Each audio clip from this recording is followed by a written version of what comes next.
Dans le quartier de Jebel El Koski, situé à plus de 160 km de la capitale Tunis, les habitants du quartier se sont réunis avec la famille et les amis de Mohamed Amin Djinaoui pour assister ensemble à sa participation à la finale du 3000 mètres steeple hommes aux Jeux Olympiques de Paris 2024.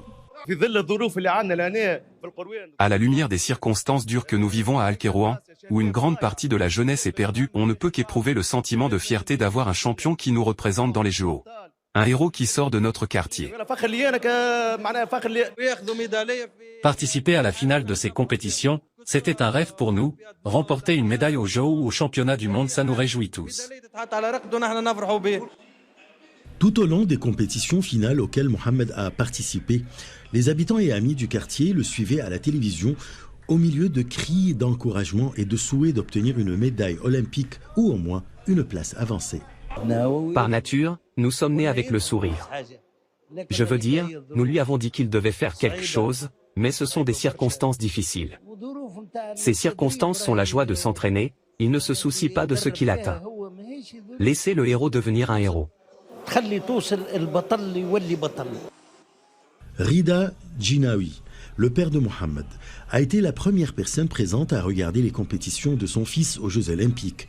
Il nous a raconté l'histoire du combat et des souffrances de Mohamed jusqu'à ce qu'il devienne champion olympique. Aujourd'hui, mon fils représente le quartier populaire où il est né. Depuis son enfance, je l'ai encouragé à pratiquer le sport, bien précisément l'athlétisme, spécialement pour le protéger du danger de la rue et les pratiques des jeunes de son âge.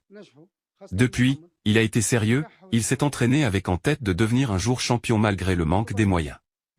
J'avais toujours les larmes aux yeux quand je le regardais avec le stress qu'il vivait tous les jours. Je remercie Dieu parce que mon fils a galéré jusqu'à devenir champion. Je pleure parce que je suis content. Bien sûr, les champions sont des êtres forts et patients même si les moyens ne sont pas au top.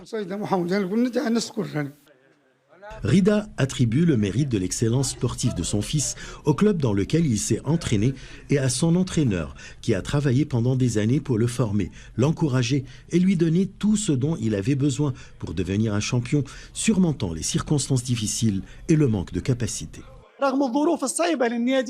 Malgré les circonstances difficiles du club, Mohamed a pu surmonter tous les obstacles et les difficultés. Il est aujourd'hui un idéal pour les jeunes de notre quartier. Mais nous avons besoin d'aide financière et technique pour pouvoir subvenir aux besoins des jeunes athlètes pour qu'ils deviennent champions comme Mohamed. Nous devons tous coopérer pour former d'autres champions qui représenteraient la Tunisie dans l'avenir. Après avoir remporté la 4e place, la joie et les sentiments de fierté se sont répandus dans tout le quartier, les habitants souhaitant que Mohamed obtienne une médaille aux prochains Jeux Olympiques. Achraf Massoud pour CGT1 français.